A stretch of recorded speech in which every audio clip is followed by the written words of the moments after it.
The delivery room was a storm of light and metal, antiseptic air stinging my throat as alarms crackled to life. I felt the world tilt, voices bending into echoes, pressure dropping. Now, a chill swept across my skin like winter through a keyhole. I tried to speak the baby's name, but the sound fell away, swallowed by a sudden, terrifying quiet. Fingers pressed my neck, searching, then sliding to my wrist. Someone said the word nobody wants to hear in a place meant for beginnings.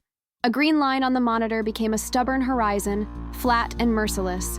I floated above myself, tasting copper, smelling latex, hearing a nurse whisper, horrified, "She's gone." The room held its breath with me. Somewhere close, my daughter's first cry hadn't arrived. The surgical light hummed, a cold sun. I remember a hand squeezing mine, my partner, hot tears landing on my knuckles like tiny pleading meteors. Then the rhythm of the room changed. Compressions counted, breaths measured, a dance between science and fate. A secret question hung over every beat. How long before a line becomes a verdict? Time broke into shards. One shard held the obstetrician's eyes, locked, unblinking. Another held the anesthesiologist's voice, steady but sharpened by urgency. I sensed a door somewhere, not a hallway door, but a thin door inside the dark. And beyond it, a sound like water receding from shore. The closer it got, the more the room felt impossibly far away. I wasn't ready to leave. Not with her first breath missing. Not with his fingers still tracing life into my hand. Something tugged hard, as if the ocean reversed mid-tide. A faint spark pressed against the silence, daring it to break. And what happened next would challenge everything medicine thought it knew. Impossible births live at the edge of medicine, where seconds weigh more than years. Our case begins with a routine labor that tilted into a deadly spiral. A sudden collapse, vital signs vanishing, and a delivery room stunned into action. The angle is simple and brutal. A mother declared dead during childbirth who returned minutes later, defying expectation and time. Her name is Elena, 32, first pregnancy. No major risk factors beyond a mild anemia and an old fear of hospitals. She loved lists, baby names, lullabies, the exact shade of paint for the nursery. That day, her world narrowed to sterile lights, clipped commands, and the question no partner should hear. Are you the next of kin? Shock carries its own gravity. The setting, a mid-size hospital, obstetric team seasoned by long nights, neonatal unit prepared but quiet. Outside, rain hammered the windows like knuckles on a locked door. Inside, the monitors sang their harsh song, then abruptly fell silent. In that silence, decisions had to be made with precision, and a margin for error measured in heartbeats. Medical curiosity, maternal cardiac arrest in labor is rare, estimated at roughly 1 in 20,000 to 30,000 deliveries. Yet when it strikes, outcomes hinge on rapid compressions, airway control, and swift delivery to relieve a compromised circulation. Some teams follow the 4-minute rule.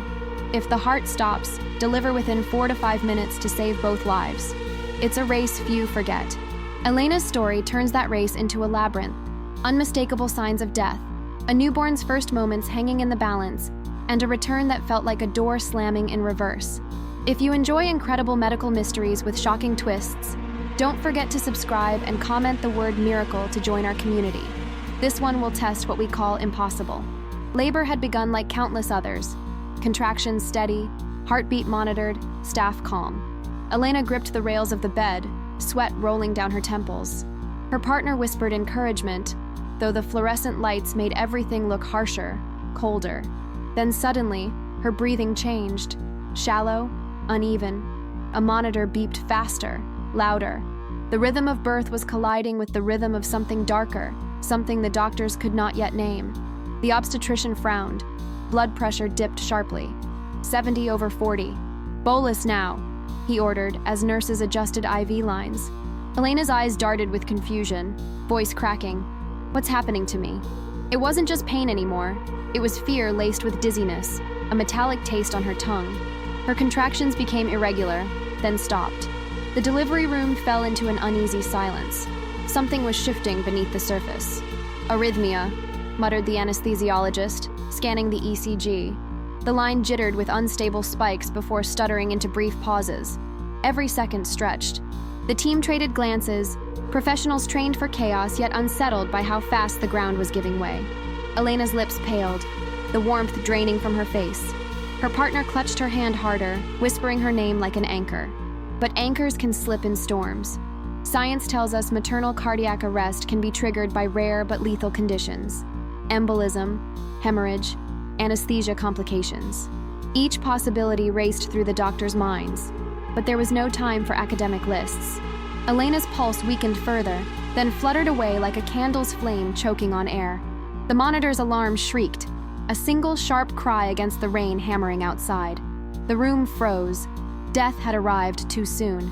A nurse called out vitals. No pulse, no breath. The words sliced through the air, final yet unbelievable. Her partner's knees buckled, but he held on, tears streaking his face. "Do something!" he shouted, voice cracking into raw desperation. The obstetrician placed 2 hands on Elena's chest. Compressions began. The thud of each push echoed louder than the thunder beyond the walls, but her body lay still, unresponsive. Medical textbooks describe these moments clinically: circulation absent, time 0, resuscitation protocols initiated. But in reality, the air thickens. Every breath in the room belongs to her absence. The anesthesiologist counted aloud: 1, 2, 3. Their rhythm tried to replace the missing heart. A faint hope lingered, but with every passing second, that hope shrank. And still, the baby had not been delivered. A double silence pressed down. Elena's partner leaned close, whispering into her ear, though she could not answer. "Come back, please." His tears stained her gown, merging with sweat as if emotion itself could restart the heart. One nurse whispered, horrified, "She's gone." But the obstetrician snapped back, "Not yet." They prepared for an emergency perimortem cesarean, the 4-minute window closing fast. It was science against the abyss, and the abyss was winning. Then, as the scalpel hovered, the monitor flickered with a phantom blip, one sharp, defiant spike. The team froze. Was it artifact? Was it real?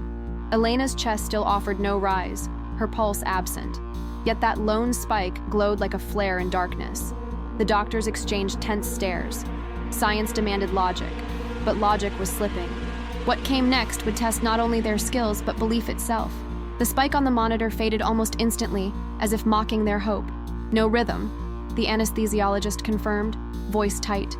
The compressions resumed, the air filling with the mechanical sound of forced breaths. Elena's body seemed weightless now, drifting in that limbo between life and departure.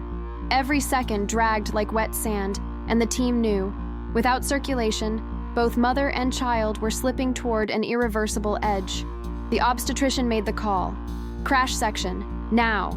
Instruments clattered onto trays, metal singing with urgency. A sterile drape unfurled, blue against the pallor of Elena's skin. Her partner was pulled aside, his protests drowned by the storm of orders. Nurses rushed to reposition her body, chest compressions continuing even as the scalpel traced its first line. It was an operation under fire, 2 lives hanging by threads. The incision was swift, practiced, but trembled under pressure. Blood pooled darker than it should, sluggish as if the body itself had forgotten circulation. The suction hissed, echoing like an angry serpent. The neonatal team waited, silent, eyes fixed on the clock. 2 minutes gone since arrest. The obstetrician's jaw clenched. He knew the brutal math. After 4 minutes, the odds plummet. Every hand in the room shook invisibly. Then came a complication no textbook prepares for. Sudden rigidity in Elena's chest wall, compressions less effective, as if her body resisted even the hands trying to revive it. Possible embolism, the anesthesiologist said, scanning the pale lips, the strange stillness. Embolism, a deadly clot, invisible yet lethal, choking blood supply. Diagnosis in the dark, treatment nearly impossible without circulation. It was like chasing shadows inside a storm. Her partner, pressed against the glass, could barely breathe. He saw fragments, gloves stained, surgical masks furrowed, a nurse wiping tears she tried to hide. The rain outside blurred the world into streaks. He whispered again, though no one could hear. "Elena, fight." The word fight became his prayer, repeated until his voice cracked. Still, the flat line stretched, merciless, across the glowing screen. Seconds hammered into eternity. At 3 minutes, panic crept in disguised as focus. The neonatal nurse prepared equipment for a baby that might never cry. The obstetrician's hand slipped, nearly losing grip on the clamp, but recovered. "Stay sharp," he barked, not at her, but at himself. This was the moment where training wrestled with terror. And still, the question hung in the sterile air. How much longer before hope becomes futility? Then, the unexpected. Elena's body convulsed faintly under the next compression, a twitch too coordinated to be random. "Check rhythm," the anesthesiologist demanded. The monitor showed nothing but static, then a stuttering wave. It wasn't a heartbeat yet, more like an echo trying to return. The team leaned in, compressions steady, breaths relentless. Could this be the fragile beginning of circulation? Or just the machine lying? 4 minutes arrived like a verdict. Protocol demanded the baby's delivery now. The obstetrician nodded, hand trembling but firm. The scalpel pressed deeper, and in that instant the monitor emitted a hesitant beep. One, then silence. One again. The line jerked upward, faltering but undeniable. Gasps filled the room. Was this real? Was Elena defying the very rule meant to save her? No one dared answer aloud. The room vibrated between two realities, a mother officially lifeless and a monitor daring to disagree. The anesthesiologist barked, "Hold compressions. Confirm rhythm." Everyone froze. A jagged pattern flickered across the screen, weak but undeniably alive. "Sinus rhythm," he whispered, almost afraid of hope. Against every medical expectation, Elena's heart had sparked back, minutes after silence had claimed her. But could it sustain? No one knew. The obstetrician hesitated, scalpel still poised midair. Deliver or wait? The 4-minute rule had expired, yet the rule book was already burning. If her pulse strengthened, both lives might be saved. If it faltered, hesitation could cost everything. He whispered to himself, what keeps her alive? His own doubt was the cruelest sound in the room. The decision wasn't science anymore. It was survival gambling with miracles. Elena's chest rose faintly, her lips parting with a shallow breath. The air caught in everyone's throat. Her partner cried out, pounding the glass. "She's breathing." But was she? Oxygen saturation hovered at perilous lows, numbers blinking red. The team scrambled, mask secured, bag valve pumping life into her lungs.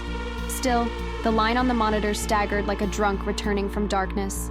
Hope remained fragile, skeletal. Science tried to explain.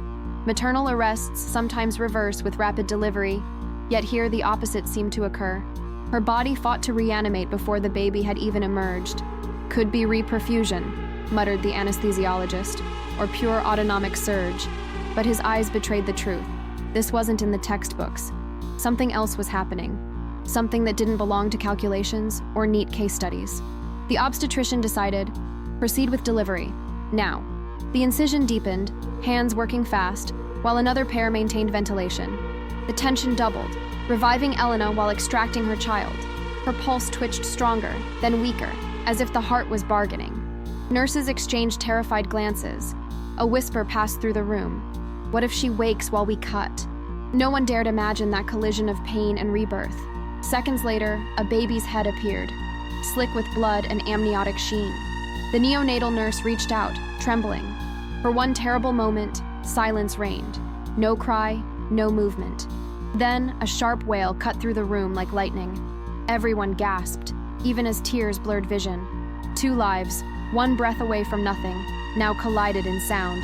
But Elena still hovered in the in-between, her fate uncertain. Her partner collapsed to his knees, sobbing at the sound of their daughter's cry. Yet his eyes never left Elena.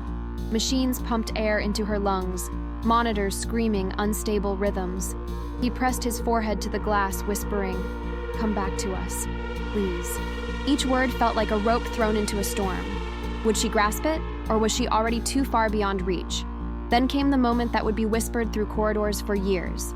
As the obstetrician sutured, Elena's eyes fluttered open, unfocused, searching, impossibly alive. A nurse shrieked, dropping her clamp. The anesthesiologist muttered, horrified, "This shouldn't be possible." And yet it was. The mother who had died minutes earlier was staring at her newborn. But what force had pulled her back remained a mystery. Elena's eyes opened, but they were clouded, searching through fog. The monitor still screamed instability, heart rate spiking, blood pressure barely measurable. "She's conscious." the nurse whispered, horrified. But she's not stable. The obstetrician froze mid-suture. This was uncharted territory. A patient clinically dead minutes before, now blinking while their chest cavity still demanded compressions. The line between survival and suffering had never looked thinner. "We need to intubate properly," the anesthesiologist ordered, pushing the tube deeper. Elena gagged faintly, proving brain activity, a fact both miraculous and terrifying. "She shouldn't be this responsive," he muttered under his breath. The neonatal cry echoed behind them, raw life against fragile silence. Her partner begged through the glass, "Don't let her slip again." Yet every blip on the screen warned they were losing her anew. The team faced a decision none wanted: attempt advanced cardiac life support drugs, risking massive internal bleeding post-surgery, or stabilize manually and hope her heart fought alone. Both paths carried death in their shadow. If we push epinephrine now, she could hemorrhage. If we wait, she could collapse again, the obstetrician said, voice low, hands trembling. Science demanded calculation. Humanity demanded courage. Finally, the anesthesiologist made the call. "Give it. Controlled dose." A nurse injected the drug. The seconds after stretched endlessly. Elena's heart monitor spiked wildly, then plummeted, a roller coaster on the edge of derailing. Gasps filled the room as the line nearly flattened again, until, suddenly, it steadied into a weak but rhythmic pulse. Against the rules, against the odds, she was balancing on life's razor edge. Yet complications brewed. Her abdomen filled with blood faster than suction could clear. Hemorrhage, the silent predator of childbirth, had arrived. "We're losing her," shouted the surgeon. They clamped vessels with frantic precision, metal clicking like gunfire. Every drop on the floor was a reminder. Survival wasn't guaranteed just because the heart beat. The nurse's eyes welled. They were fighting two wars, circulation and bleeding. Her partner's fist slammed the glass, voice raw. "Elena, stay with us!" It was agony to watch. The woman he loved, awake yet drifting, her hand twitching as though reaching for someone unseen. "Does she even know we're here?" a nurse whispered. No one answered. Consciousness after arrest is rare, unpredictable. Some call it medical impossibility. Others call it a glimpse beyond the veil. With bleeding uncontrolled, the team prepared an emergency hysterectomy. The decision fell like a guillotine. Remove the uterus to save her life. "We'll never get consent," whispered one doctor, but there was no time. The obstetrician gritted his teeth. It's her only chance. Scalpel poised again, he prayed silently, not for perfection, but for one more hour of her heartbeat. The room trembled on the edge of fate. As they cut, Elena's lips moved. No sound came, but her partner swore he saw a word form. "Baby." Tears blinded him. The doctors worked faster, clamping, suturing, racing against hemorrhage. Each second seemed to pull her further from the edge or push her closer to it. The monitors beeped erratically, as if medicine itself couldn't decide her destiny. And still, the final outcome remained hidden. The hysterectomy ended in silence, broken only by the hiss of suction and the slow beeps of a fragile heart. The hemorrhage slowed, the clamps held, and for the first time in nearly an hour, the team exhaled. Elena's face, once ghostly pale, now carried a faint flush. "We've stabilized. For now," the obstetrician said, his voice stripped of triumph. He knew the night was far from over. Elena lay motionless, but not absent.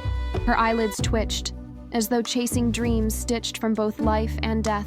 Her partner pressed against the glass, whispering through tears, "She's still here."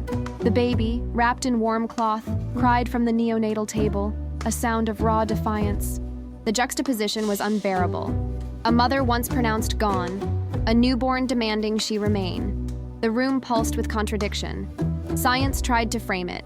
Survival after maternal cardiac arrest beyond 4 minutes is exceedingly rare. Full consciousness after minutes without pulse, rarer still. Some cases exist, scattered in journals, anomalies dressed as miracles. But Elena's awakening during surgery blurred every boundary. "We'll study this for years," the anesthesiologist muttered. Yet no paper could capture the way her lips had shaped the word, baby. That was beyond charts. Hours later, in the ICU, machines hummed their eternal vigil. Elena's partner sat beside her, the infant against his chest. When her eyes finally opened with clarity, they locked on both of them. She reached weakly, fingers trembling, brushing the baby's tiny hand. Tears spilled down her cheeks. "I came back," she whispered. It wasn't science. It wasn't logic. It was a statement carved into the impossible. Recovery was brutal. Weeks of transfusions, oxygen, and scar tissue healing. She mourned the loss of her womb, but embraced the gift of still holding her daughter. The nurses called her the miracle mother. Doctors debated in conferences, citing embolism, reperfusion, and sheer luck. Yet Elena described it differently. "I heard a door close, then another one slam open." Her story became a paradox science couldn't quite seal. Her partner, still shaken, recalled the moment she blinked on the table. It felt like she fought a tide bigger than all of us. He held their daughter, whispering, "You saved her."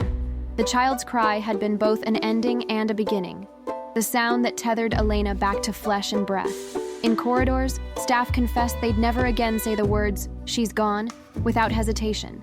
Elena shared fragments of her memory, a vast silence, a pull like water receding, a sense of being watched. Not haunting, but guiding. She refused to call it death, preferring the pause. For her, what mattered was the choice she felt, the decision to return because someone was waiting. Whether that was faith, fate, or physiology, she left unanswered. The mystery became part of her identity. Months later, walking into the hospital with her baby in her arms, she met the staff who had fought for her. Applause echoed down the corridor. She smiled, fragile but radiant. "We all came back," she said softly. The miracle wasn't only her revival, it was the reminder that life and death can collide in one heartbeat, leaving behind stories that neither science nor belief can fully contain. Elena's story is more than a medical record. It is a reminder that life often refuses to fit inside the boundaries of science. Doctors followed every protocol, yet something occurred beyond equations and guidelines. A woman who crossed into silence returned, carrying both scars and the living proof of her struggle. A child whose first cry tethered her back to existence. Survival in such circumstances is rare, almost impossible. And yet, Elena now walks among us, not as a patient defined by tragedy, but as a mother defined by resilience. Her ordeal left lessons for medicine, but also for humanity, that even when numbers predict the end, hope can still write another line. For every life saved, there is a story that reminds us miracles sometimes wear a stethoscope. But we leave you with a question. What do you think really saved Elena's life? Was it science or was it fate? Share your thoughts in the comments and stay with us, because in our next shocking medical mystery, you'll meet a patient whose laughter nearly became deadly.